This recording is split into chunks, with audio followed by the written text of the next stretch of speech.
할렐루야, 반갑습니다. 너 왜 그거 해? 제목이 참 재밌죠?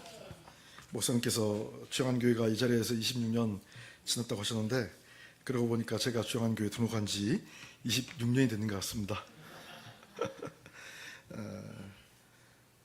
연휴는 잘 보내셨습니까? 수요일 밤에 이렇게 다들 오셔가지고 함께 기도하고 찬양하고 말씀 듣고 하는 그런 모습들이 너무나 보기 좋고, 그렇게 오늘 이 자리에 오신 여러분들을 축복하고 사랑합니다.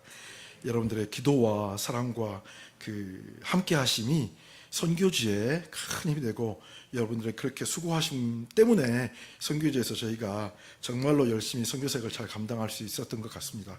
너무나 감사드립니다. 연휴 동안에 한 3일 정도를 그렇게 밖에 나가서 따뜻한 햇빛에 꽃을 보면서 즐거운 시간을 가지려고 했었는데, 비가 많이 와가지고 아쉬운 분들 너무 많이 계시죠. 그 시간에 저는 광주에 갔었어요. 광주에 가서 고향 교회에 가서 선교 보고하고, 또 여러 이제 그 어른들을 만나고 그렇게 좋은 시간들을 보내고 왔습니다. 다른 교회에서 제가 이제 한국에 들어온 지 한 달 됐는데, 다른 교회에서 한 2번 정도 제가 선교 보고를 이미 했습니다. 하면서 보는데 이제 새로운 이야기들, 그 선교지에서의 이야기들 굉장히 구체적으로 많이 조전조전하게 자잘하게 이렇게 많이 이야기했는데, 주영한 교회에서는 사실 제가 선교 보고를 할 게 없어요. 이미 다 알고 계시고, 이미 제가 무슨 생각하고 있는지, 어떤 일을 하고 있는지, 또 선교지에 와보신 분들 너무 많이 계시고 해가지고 따라 선교 보고를 할 것이 없는 것 같은데, 한 가지 좀 이렇게 말씀드리고 싶은 것은, 현일인데도 그렇고 저도 그렇고 저희가 아이들을 많이 섬기고 있어서 혹시 할 수 있으시면 마음속에 아이들의 이름을 품고 아이들의 사진을 보면서 아이들을 위해서 기도를 했으면 좀 좋겠다 하는 그런 부탁을 여러분께 또 한번 드려봅니다. 저는 잘 아시는 것처럼 배낭에 처음 파송될 때 말씀을 증거하는 그런 선교사가 아니었었어요.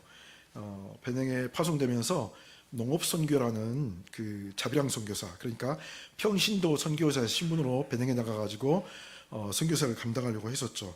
그런데 시간이 지나면서 그 사역에 어떤 진전이 있지 않고, 하나님께서 아이들을 돌보는 사역으로 이끌어 가시면서 말씀을 증거하는 그런 사역을 제게 하라고 계속 이렇게 푸시를 하셨어요. 그래서 저는 이제 말씀을 계속 가리키는 그런 사역을 하다 보니까 내 안에 말씀으로 잘 세워져 있지 못한 부분들이 많이 깨달아지고, 그것이 좀 더 보완됐으면 좋겠다라는 생각이 들어서, 그때부터 이제 제가 신학을 배우고 신학을 공부하는 것을 통해서 그렇게 아이들에게 말씀을 잘 가르치려고 하는 그런 과정들을 밟았습니다. 제가 기도 제목, 그 기도 편지 드린 걸 보고 다 아시죠, 벌써? 그러니까 제가 선교복 할 게 없다니까요. 우리 아이들은 저희 집에서 저를 통해서 아침마다 말씀 묵상을 해요. 새벽 예배 드리는 거죠. 아침마다 말씀을 듣고, 또 저녁이면은 아이들이 이제 학교 갔다 돌아와서 나름대로 이제 학교에서 배웠던 것을 복습하면서 이제 자기들끼리 이제 복습을 하고, 복습이 끝나면 또 아이들이 이제 아침에 들었던 말씀 묵상한 것을 자기들끼리 이제 서로 발표해가지고, 나는 이 말씀을 듣고 어떻게 생각하는데 너는 어떻게 생각하냐, 뭐 이런 식으로 이렇게 서로 나누는 그런 시간을 가져요. 그런데 이제 우리 아이들이 공부를 하는 과정 가운데 보니까 상당히 많은 숫자가 스마트폰을 들고 보고 있고, 또 태블릿 PC를 들고 보고 있고, 또 중고 노트북 같은 것을 들고 보고 있고 해서, 혹시 광고할게요. 각 가정에 그런 중고 물품들이 좀 있으시면 제게 후원해 주시면 제가 우리 집에 있는 아이들에게 갖다 주고, 아이들이 그것을 보면서 열심히 공부할 수 있도록 하겠습니다. 후원해 주시기 바랍니다. 우리 아이들이 보통 이제 한 7시에 학교 수업이 시작해요. 그러니까 제가 아까 말씀드렸듯이 아침에 말씀 묵상을 하고 아침 예배를 드리고 학교를 가려면 굉장히 바쁩니다. 그래서 아침 묵상을 제대로 하지 못해요. 그리고 그냥 가기 때문에 제가 그 아침 묵상을 빼뜨려서는 안 된다, 하루라도 아침 묵상을 빠뜨려서는 안 된다, 제가 이제 우리 목사님께 배우는 것이어서, 그렇게 하는데도 불구하고 아침에 할 수 있는 시간이 없으니까 어떻게 하냐면, 제가 말씀 묵상 본문을 주고 아이들이 성경을 들고 학교에 가서, 여기 혹시 학생 있습니까? 학생이 있으시면 잘 들어보셔요. 성경을 들고 학교에 가서 다른 아이들은 쉬는 시간에 다 노는데 우리 아이들은 쉬는 시간에 성경을 펴고 그 말씀을 읽고 그 말씀을 잘 이렇게 레주메를 하고 그 요약을 하고 그리고 거기에서 나오는 교훈을 노트에 적고 기도문까지도 다 적고 나중에 이제 우리한테 와가지고 보고를 하는 그렇게 하기로 했어요. 그렇게 이제 아이들이 날마다의 말씀 묵상을 쉬지 않게 하기 위해서 하는데 한 번은 이제 그 우리 집에는 아이들이 제가 무엇을 이렇게 해라라고 말하지 않고 아이들 스스로 자기들끼리 회의를 해가지고 이것은 어떻게 하자, 내일 일정은 어떻게 하자, 내일은 하루 공휴일을 해서 쉬는 날인데 하루 종일 우리가 어떻게 보내지 이렇게 하자라고 자기들끼리 이렇게 회의를 해가지고 무엇을 어떻게 할 것인지 결정하고 또 그 회의에 결정된 것을 존중해서 따라가면서 그렇게 자기들의 일정들을 모아서 하거든요. 저는 이제 아무 말도 안 했는데 자기들끼리 스스로 예전에는 이제 방학 때 학교 안 갈 때는 아침에 제가 말씀 묵상하면서 말씀을 이제 주는 시간들이 있었죠. 그런데 방학이 아니면 학교를 가야 되기 때문에 아침 묵상할 시간이 없었죠. 그래서 방학 때 제가 잠깐씩 설교를 했었는데 그게 이제 좋았었나 봐요. 저는 절대 그렇게 하라고 말하지 않았는데 아이들 스스로 회의를 해서 장로님 왜 웃으십니까? 저는 절대 그렇게 하지 말라고 했는데 아이들 스스로 회의를 해서 더 이상 우리가 스스로 성경을 보고 그것을 요약해가지고 교훈을 얻기는 힘들다. 무슨 뜻인지 모르겠다. 빠빠가 다시 그 설교를 했으면 좋겠다. 라고 자기들이 결정을 했어요. 절대 제가 시킨 게 아닙니다. 그래서 믿어주셔서 감사합니다. 그래서 그때부터는 저희가 아침마다 새벽 5시에 일어나서 5시 15분에 모여서 6시 15분까지 열심히 말씀을 듣고 그리고 이제 청소를 하고 나서 학교를 6시 15분 혹은 6시 반에 출발해서 7시 수업을 받으러 학교를 가요. 아침에 너무 일찍 일어나니까 조는 애들은 꼭 졸아. 그래서 그 아이들 제가 이것은 회의를 통해서 결정해서는 될 일이 아니다. 그리고 조는 아이들은 절대 졸지 못하게 꼭 서서 예배를 드려라. 말씀이 선포되는데 어떻게 더 잘 수 있냐 해가지고 서서 이렇게 말씀을 드릴 수 있도록 또 이렇게 하고 있습니다. 이렇게 아이들이 말씀을 묵상하기를 좋아하고 말씀을 그 말씀이 어떠한가를 이렇게 사모하는 그런 마음을 가지게 된 것이 제가 말씀을 잘 전파해서가 아니고 아마 지속적으로 아침마다 제가 계속 권유하기를 하루라도 말씀을 빠뜨리면 안 된다. 우리가 계속 말씀을 날마다 먹고 그 말씀을 소화하고 그 말씀대로 살아가는 것이 우리 크리스찬의 본분이기 때문에 절대 그것을 빼먹으면 안 된다라는 것을 계속 주지를 시켰기 때문에 혹은 그 아이들이 그렇게 말씀을 날마다 읽는 것이 익숙해졌기 때문에 그렇게 자기들의 마음 가운데 말씀을 사모하는 마음이 자동적으로 일어나서 그렇게 제게도 빠빠도 열심히 공부해가지고 나한테 말씀을 전해주세요. 나도 열심히 말씀을 드릴게요. 라는 그런 분위기가 우리 집안에 형성된 것이 아닌가라고 그렇게 생각이 들더라고요. 이렇게 그 말씀을 계속 묵상하고 하는데 여전히 아침에 제가 말씀을 줌에도 불구하고 아이들은 그 말씀을 들은 것을 자기들의 노트에 적어가지고 그 노트에 적은 것을 밤이면 선생님, 우리 이제 돌보는 교사가 셋이 있으니까 그 선생님께 주고 그 선생님은 그것을 다 타이핑해가지고 컴퓨터에 입력해서 제게 이제 주면 제가 또 그것을 읽고 이 말씀을 가지고 이 아이는 이렇게 보았구나. 또 이 말씀을 가지고 또 다른 아이는 어떻게 보았구나. 우리 아이들이 어떻게 말씀으로 이렇게 잘 성장하고 있구나라는 것을 알게 되어서 너무나 이런 그 말씀사기 중요한 것 같아요. 그런데 이 말씀을 생각을 하면서 제가 말씀을 잘 알지 못하는 상태에서 말씀을 그냥 내 생각대로만 전하다 보면 문제가 분명히 생길 수 있을 것 같아서 그래서 제가 이제 신학교를 시작했습니다. 물론 기도편지 적었으니까 다 아시겠지만 1년 반이 벌써 됐어요. 그래서 약 한 1년 반 정도가 지나면 그때는 제가 이제 호칭을 다시 또 바꿔야 될 것 같습니다. 그래서 이제 그런데 그렇게 그 신학 공부를 하면서 제가 느끼는 게 한 가지 있는 게 뭐냐면 꼭 여러분께 말씀드리고 싶었어요. 그것을 주한교회에서 날마다 주일마다 설교를 듣고 밤마다 수요 예배나 금요일밤 기도회 설교를 듣고 했던 것들이 신학 공부를 하는데 다 나오는 거예요. 신학 공부를 하는데 목사님 설교했던 그 내용들이 다 나오는 거예요. 그래가지고 물론 어떤 과목들은 뭐 상담학이나 뭐 이런 것들은 좀 이렇게 어려운데, 저한테 어려운데, 무슨 뭐 구약에서 나왔던 것들, 뭐 목회하는 그 학에서 나오는 것들, 이게 다 거기다가 다 들었던 것이어서 공부하기가 조금 수월했다는 것. 그러니까 제가 말씀드리고 싶은 것은 여러분들은 정말로 큰 복을 받으시는, 귀한 말씀 들으시는 그런 주양교회 성도님들이시라는 것 잊지 마시고 말씀을 잘 들으시길 바랍니다. 제가 신학 공부를 하는 이유가 물론 이제 우리 아이들에게 말씀을 잘 선포하기 위해서도 신학 공부를 하지만 현지 교회와 같이 교제할 때 느낄 수 있는 여러 가지 답답함 때문에 신학 공부를 하기도 했습니다. 사진 왜 안 보여주세요? 신규철 집사님. 제 사진이죠. 뭐 제가 누군지 어디 있는지 잘 아시겠죠? 금방 보이죠?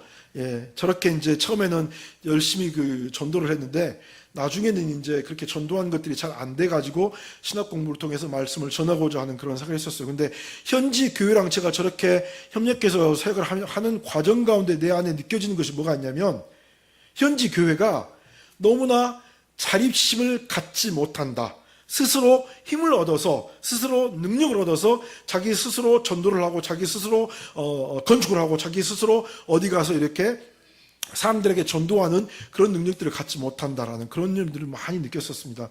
얼마 전에 작년인가 2022년 연말 정도에 공사가 시작해서 2023년 4월경에 공사를 마쳤던, 건축 공사를 마쳤던 그 다음 사진 보여주세요. 이 사진이 이제 올해 우리 아이들이 처음 와가지고 우리 집에서 이제 등교를 시작한 그런 사진인데 보시면은 약간 좀 떨떠름하기도 하고 약간 무서워하기도 하고 약간 이게 뭔가 하기도 하고 시골에서 막 올라와가지고 이제 이게 뭔가 하고 있는 그런 표정이에요. 그렇게 이제 한 해를 시작할 때마다 저는 저렇게 시작합니다. 다음 사진 보여주시면 이렇게 이제 학교 끝나고 나면 집에 와가지고 집에서 거실에서 아이들끼리 모여가지고 서로 학교에서 배운 것들 복습하는 그런 시간이고요. 다음 사진 보여주시면 이제 저는 이제 마당에서 다 아시는 거예요. 제가 성경 보고 할 게 없다니까요. 다 마당에서 이렇게 비가 오는데도 불구하고 이렇게 미끄러지면서 같이 축구하는 그런 사진. 저렇게 친해지다가 다음 사진 보여주시면 이제 조금 이제 애들이 익숙해져 가지고 예배 드릴 때도 이렇게 운동하고 막 거룩한 것처럼 이렇게 찬양도 하고 이렇게 하는 그런 모습으로 되었습니다. 그 다음 사진 보여주시면 저번에 단기팀 오셔가지고 우리 그 중앙교회 단기팀 오셔가지고 스티커를 종이에다가 스티커를 붙이는 그런 사역을 해주셨었어요. 그래서 우리 아이들이 새로 왔을 때 그 스티커 했던 것이 남아가지고 현율이네가 우리 집에 와가지고 성경책에다가 저렇게 스티커를 붙이는 일들을 우리 집 아이들에게 해줬어요. 그래가지고 우리 아이들이 정말로 예쁘다 하면서 이렇게 보여주면서 하는 사진인데 이 사진과 아까 그 처음 교복 입고 찍은 사진과는 너무 많이 다르죠. 그때 그 사진은 뭔가 이렇게 어색한 사진이었었는데 오늘 지금 이 사진은 굉장히 애들이 밝아 보이죠. 훨씬 그렇게 많이 친해졌답니다. 다음 사진 보여주시면 이렇게 아침마다 말씀을 묵상하고 이렇게 제가 이제 가르치고 있는데 여전히 이제 필요한 것은 저렇게 제 앞에만 전자기기가 하나 있고 다른 아이들은 전자기기가 없죠. 혹시 집에 중고 남는 거 있으면 다음 사진 보여주십시오. 예, 이렇게 작년 그러니까 2023년 4월경에 제가 공사를 다 마무리해서 어떤 한국교회의 후원을 받아서 교회를 예쁘게 잘 지었어요. 그런데 다음 사진 보여주시면 이렇게 그 교회뿐만 아니고 그 인근에 있는 모든 마을에 있는 집들까지도 다 지붕이 날아가 버렸어. 얼마나 바람이 많이 세게 불었던지 간에. 그래가지고 이렇게 지붕이 날아갔으면 성도들이 스스로 이제 교회 건축을 할 줄 알아야 되는데 저렇게 예쁘게 집을, 아까 그 사진, 다음 사진 보여주세요. 이렇게 교회를 예쁘게 지어줬었는데 이제 지붕이 날아갔으면 그것이 지붕이 날아간 것이 정말로 안타깝다 하면서 스스로 또 이렇게 막 열심히 해가지고 지붕을 씌우는 일은 자기들이 좀 했으면 좋겠는데 이렇게 되자마자 제게 전화가 와가지고 선교사님 어젯밤에 우리 집에 바람이 너무 많이 불어가지고 우리 교회뿐만 아니라 모든 집들이 다 지붕이 날아가서 이제 어떻게 하면 좋아요? 한 번만 더 도와주세요 라고 하시더라고요. 그래서 내 마음 가운데 정말 그 안타까운 마음이 들면서도 동시에 이것은 아닌 것 같다. 이렇게 해서는 안 되겠다. 이것은 더 이상 우리가 지향해서는 안 될 일이다. 다음 사진 보여주십시오. 다음 사진. 예. 그분들이 이렇게 교회를 성전을 짓고 열심히 예배를 드리다가 지붕이 바람에 날아갔으면 뭔가 또 자기들이 뭔가를 해야 되는데 할 생각을 안 하고 저렇게 지붕 뚫린 곳에서 비 맞아가면서 예배를 드리고 있는 거예요. 전사님 나한테 보내주는 거예요. 얼마나 답답해요. 내 마음속에 그리스도의 사랑으로 그들에게 긍휼의 마음을 가지고 돕는 일이 정말 필요합니다. 목사님들 못 먹고 못 입고 그러면 쌀가 한 가마니 나와주고 또 내 헌옷 갖다가 헌옷도 좀 갖다 주세요. 헌옷도 좀 이렇게 갖다 주고 정말 필요해요. 그 다음 사진 보여주세요. 이 사람들은 저렇게 깨우러에서 물 떠가지고 저 물을 마시는 거예요. 그 다음 사진 보여주시면 이렇게 물을 그냥 저기 떠가지고 마시는 거예요. 그런 분들에게 우리가 당신들 돈 없더라도 열심히 해가지고 우물 좀 파세요 라고 말할 수는 없는 거잖아요. 저 우물 파는데 다음 사진 보여주시면 한국 돈 한 500에서 600 정도가 드는데 그 돈이 없어가지고 저 교회 옆에 우물을 파서 저렇게 이제는 저희가 이제 우물을 파가지고 이렇게 식수를 잘 마실 수 있는 거예요. 저런 사역 같은 경우는 우리가 해줄 수 있죠. 긍휼의 마음을 가지고 열심히 도와줄 수는 있죠. 하지만 그분들이 해야 될 일까지도 하지 못하고 계속 우리에게 해주세요, 해주세요라고 하는 것들은 우리가 더 이상 바라보고만 있을 수는 없겠다. 그저 돕는 것이 능사가 아니다. 우리나라 말로 물고기를 잡아주지 말고 물고기 잡는 법을 가르쳐 줘라 라는 그런 말이 있지 않습니까? 더 이상 우리가 그렇게 그분들이 하고자 하는 것들에 뭐라고 하나요? 호주머니가 돼가지고 그 말을 제가 모르겠어요.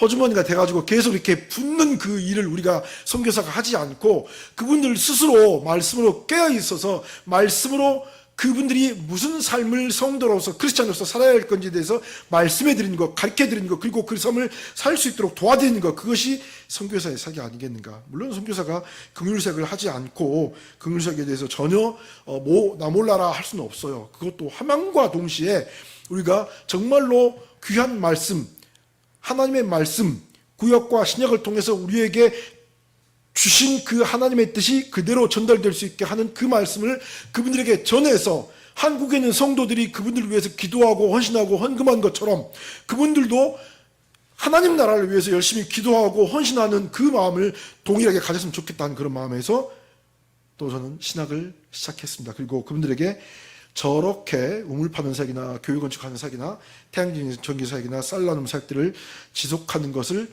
하지만은 그것보다는 더 이제부터는 말씀을 전파하고 제자를 키우는 사역에 더 열심히 하겠다라는 그런 생각을 하게 됐습니다. 다음 사진 보여주십시오.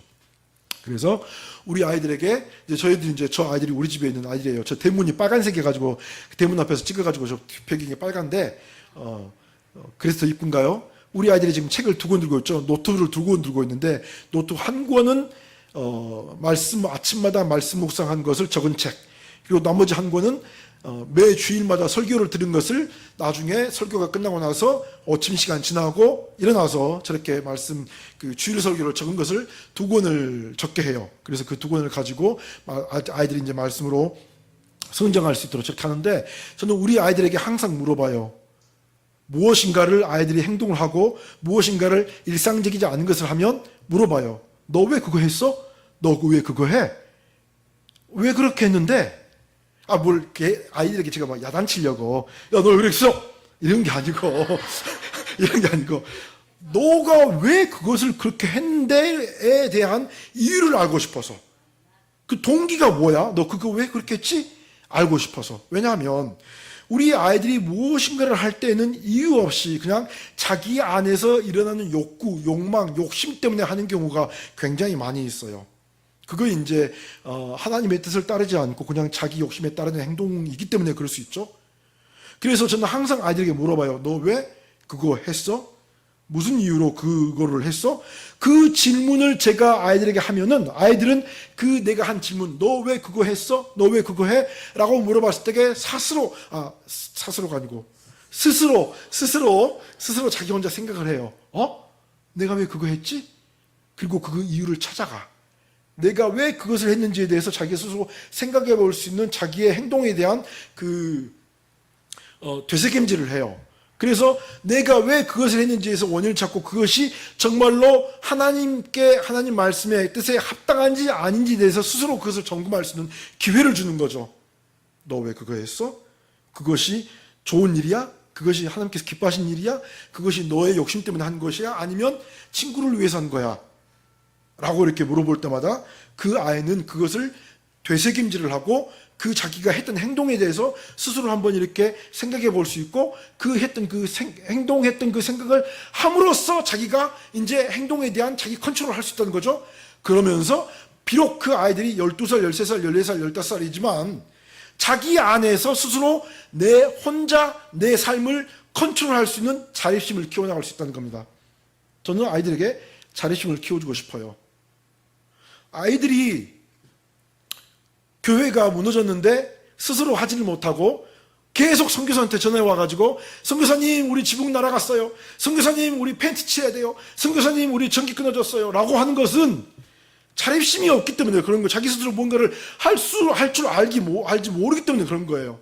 우리 아이들이 하나님의 자녀로서 우리 집에서 성장하면서 스스로 그 안에 나는 할 수 있다라는 자립심을 가지고 내 행동에서 뭐가 잘못됐지? 내가 왜 그거 했지? 내가 왜 그거를 이렇게 했지? 나 정말 모르겠네? 돌아보면서 그 자기가 했던 행동이 정말로 하나님께서 원하셨던 그런 행동인가 아니면은 내 안에서 일어난 그 욕심 때문에 했던 행동인가에 대해서 돌아보면서 스스로 자립심을 키워나가는 것, 그것이 제가 가지고 있는 그 아이들을 향한 가르침이라고 감히 말씀드릴 수 있겠습니다. 오늘 본문 우리가 읽었을 때 아나니아와 삽비라에 대해서 우리가 읽었잖아요. 아나니아와 삽비라는 자기들이 가지고 있는 땅, 밭을 팔아가지고 그 돈의 일부를 교회에, 초대교회 공동체에 헌금으로 드렸어요. 초대교회 공동체가 사도행전 4장 말씀 보면 그들이 굉장히 은혜가 뜨겁고 예수를 사랑하는 마음이 뜨겁고 같이 말씀을 묵상하는 그 마음이 정말 간절해가지고 모두가 다 십시일반으로 자기가 있는 것을 그대로 다 교회에 바치고 같이 공동체 생활을 하면서 살아가던 그런 분위기였었어요. 그 중에 사도행전 4장 마지막 부분을 보면 바나바라는 사람이 자기 밭을 팔아가지고 그 교회에 헌금을 해요. 그리고 나서 나중에 그 바나바라는 사람이 많은 사람들에게 야 정말 잘했다라고 칭찬을 받는 그런 일이 있습니다. 그것을 아나니아와 삽비라가 본 거예요. 오, 그렇게 하니까 그렇게 박수도 받네? 나도 그렇게 한번 해볼까? 나도 그렇게 한번 해봐야지. 혹시 나도 내 땅을 팔아서 교회에 바치면 나도 마치 그 교회의 일원인 것처럼, 나도 마치 그 교회의 성도인 것처럼 되지 않을까? 따라가는 신앙, 다른 사람들이 하기 때문에 따라가는 신앙, 그것을 그 아나니아와 삽비라는 그렇게 생각하면서 모든 초대교회 공동체들이 자기가 가진 그 말씀의 뜨거움, 자기가 가진 그 받은 은혜의 뜨거움, 그 간절함, 그것 때문에 교회 초대교회 공동체에게 자기의 것들 다 드렸는데 아나니아와 삽비라는 그 뜨거운 마음이 없이 그냥 다른 사람이 하는 거 보면서 나도 그렇게 한번 해볼까? 그러면 혹시 나도 다른 사람들처럼 나도 성도라는 말을 듣지 않을까? 나도 박수 받지 않을까? 라는 그런 마음으로 자기의 밭을 팔았고 그 밭 판 거를 교회에 바쳤는데 그것도 다 바친 것도 아니고 일부만 바치고 나중에 다 바쳤다고 거짓말까지 했죠.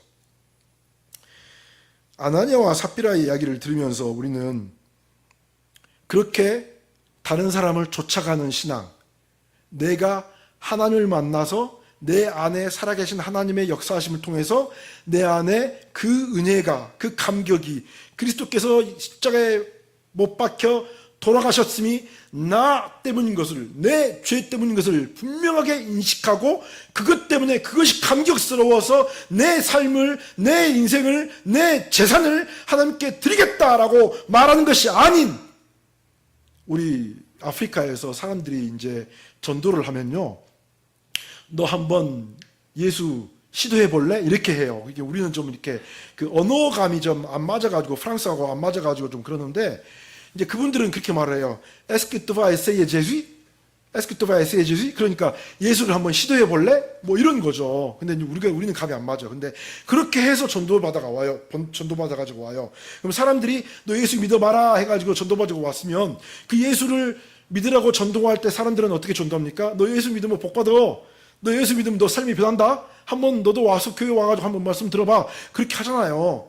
근데 그렇게 해가지고 교회 오는 많은 사람들이 특히 아프리카는 더 복받기를 좋아하니까 나 그럼 한번 복 받아볼까? 아, 저 사람 교회 가니까 좀 괜찮아졌네? 나도 한번 해볼까? 라고 해서 교회 왔잖아요. 많은 사람들이 교회 올 때 다른 사람 따라가지고 와. 그럼 교회 와가지고 목사님 말씀 듣고 성경 읽고 기도하고 하다 보면 그 안에 살아계신 예수가 들어가고 그 말씀이 들어가고 그 말씀 때문에 자기의 인생이 변하고 아, 그렇구나. 이것이 참 복이구나. 내가 이제 교회 와가지고 참 복, 하나님의 복, 하늘의 복, 세상의 복이 아닌 정말 하나님께서 내게 주신 그 참 복, 하늘의 복인 복음을 내가 깨달았구나 라고 해야 되는데 여전히 그 기복신앙 처음에 전도받아가지고 올 때 나 한번 예수 믿어볼까?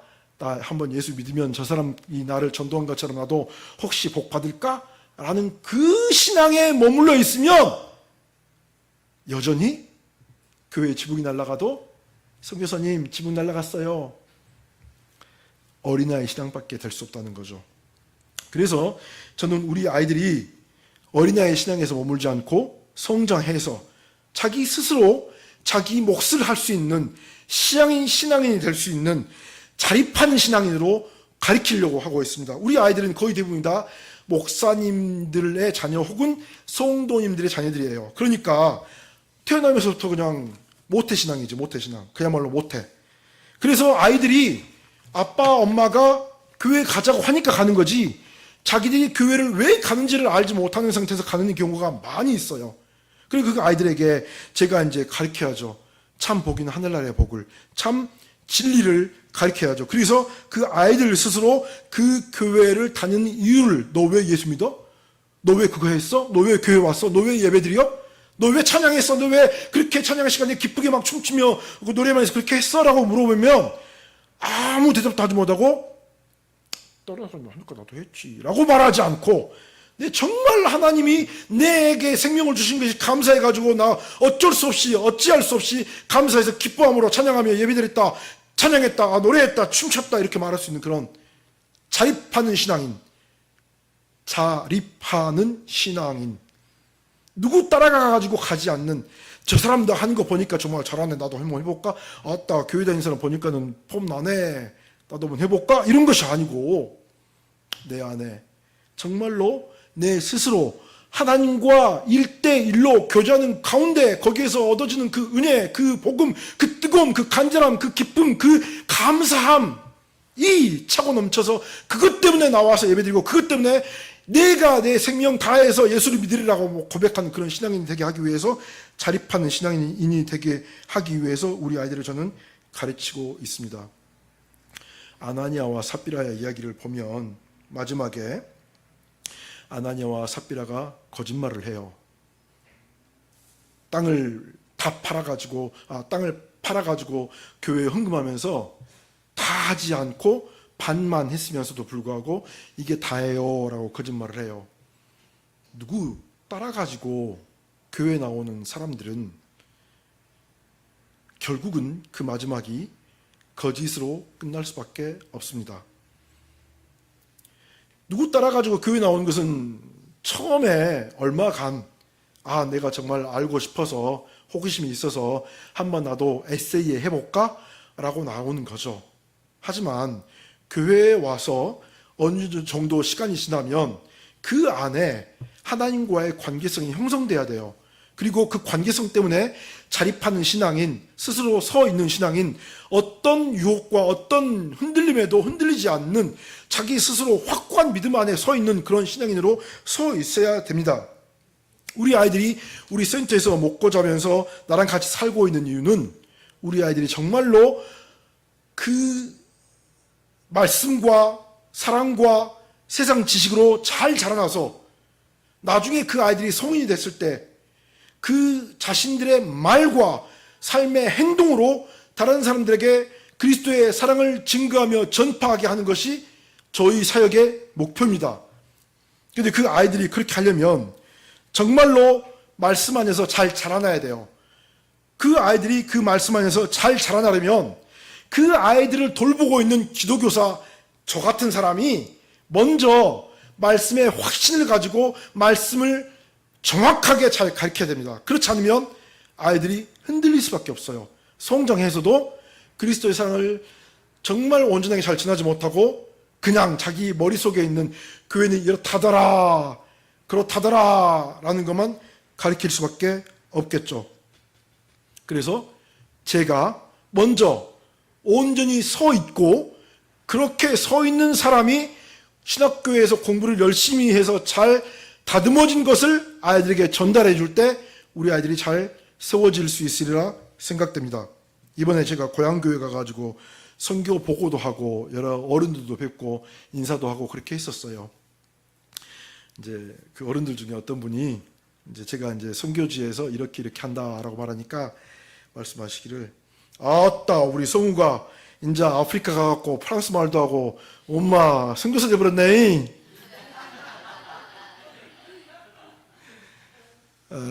전라도 사투리예요. 그렇게 말씀하시더라고요. 그분 말씀 맞습니다. 그분 말씀 정말 맞아요. 왜냐하면 저는 우리 목사님께서 저한테 선교사 되기 전에 물어보셨어요. 저기 우리 천변 이렇게 걸어가는 데 있잖아요. 여기 옆에 거기 이렇게 산책 밤에 식사하고 산책하면서 가면서, 최성호 집사, 그때 제가 집사였죠. 정말 선교사 할 거야? 그때만 해도 제가 정말로 사고 많이 치는 그렇게 못난, 언어도 못해, 영성도 없어, 뭐 지금도 없지만 말씀도 잘 못 알아, 누구한테 앞에 가가지고 말하라고 하면 말도 잘 못해, 떠듬하고 이렇게 서 있는 것이 기적이에요.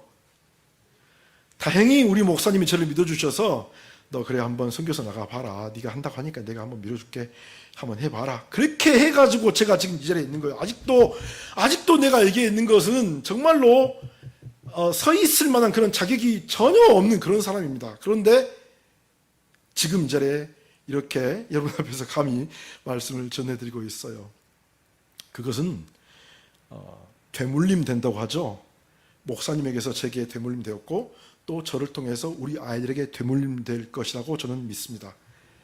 물론 우리 아이들이 무엇인가 이렇게 부족하기도 하고 못하기도 하고 어렵기도 하겠지만 그것들을 바라보면서 계속 권유하고 사랑으로 섬겨주고 가르쳐주고 하다 보면 그 아이들도 언젠가는 또 한 사람의 사역자로, 또 한 사람의 하나님의 일꾼으로 세워질 수 있을 것이라고 저는 믿습니다. 우리는, 그러니까 성도는 주한교회 안에서만 성도의 모습으로 갖춰져 있으면 안 될 것 같아요. 무슨 말을 하려고 그러냐면, 우리는 내가 선교사가 되기 위해서 시간들을 많이 보내고 정말로 그 인고의 세월들이 있었죠. 그만큼 우리 모두는 다 어디에 가서든지 내가 만약에 선교사라고 그러면 주한교회에서는 선교사라고 불릴 수 있겠지만, 혹시 내가 다른 데 가가지고 다른 교회 가가지고 나 선교사요 라고 말하면 어떤 사람들이 나를 그래 너 선교사다 라고 말해줄 수 있는 교회가 몇 교회나 될까? 나는 주한교회에서 성도 생활을 여러 동안 26년 했다잖아요. 오랫동안 했으니까 저 사람 저렇게 했네 라고 이렇게 인정해 주니까 뭐 그럴 수 있겠다지만, 내가 만약에 다른 교회 가가지고 막 이렇게 말도 잘 못하고 떠듬떠듬하고 오메 어찌까 오메 큰일 났네, 누가 나한테 선교사라고 할 수 있겠어요? 우리 아이들이, 내가 그 아이들을 계속 믿어주면서 사랑으로 보살펴주면서 말씀을 가르치고 했을 때 그 아이가 성장해가지고 어디 가가지고 나 한국에서 온 최성훈 성교사라는 사람한테서 배운 사람인데 나 뭐 하는 사람이에요. 그랬을 때 그 사람들이 믿어줄 수 있을 정도로 객관적인 그런 능력을 갖춰야 된다는 거죠. 내가 최성훈이라는 사람이 주한교회 선교사로서 이렇게 번듯이 서 있으면 여러분들은 나를 선교사로 부르겠지만, 내가 다른 교회 가가지고 나 선교사요 라고 했을 때 그 사람이 나를 보고 내 하는 말을 듣고 내 하는 행동을 보고 그래 너 선교사로 말할 수 있는 사람들이 얼마나 되겠냐 이 말입니다. 그러니까 나는 내가 스스로 선교사로서 세워지기 위해서 부단한 노력을 해야 되고 내 안에 무엇인가 만들어질 수 있도록 세워져야 세워질 수 있도록 뭔가를 내가 해야 한다는 거죠. 근데 그것이 내게 필요한 것이 먼저고 또 그 안에서 내 안에서 흘러나가서 우리 아이들에게도 흘러나가고 그 우리 아이들도 그래 너 정말로 선교사 가정에서 교육받고 선교사 가정에서 말씀 듣고 선교사 가정에서 이렇게 학교 다니더니 너 그렇게 됐구나. 야, 그 선교사 일 잘했네. 이런 말을 저는 듣고 싶어요. 그래서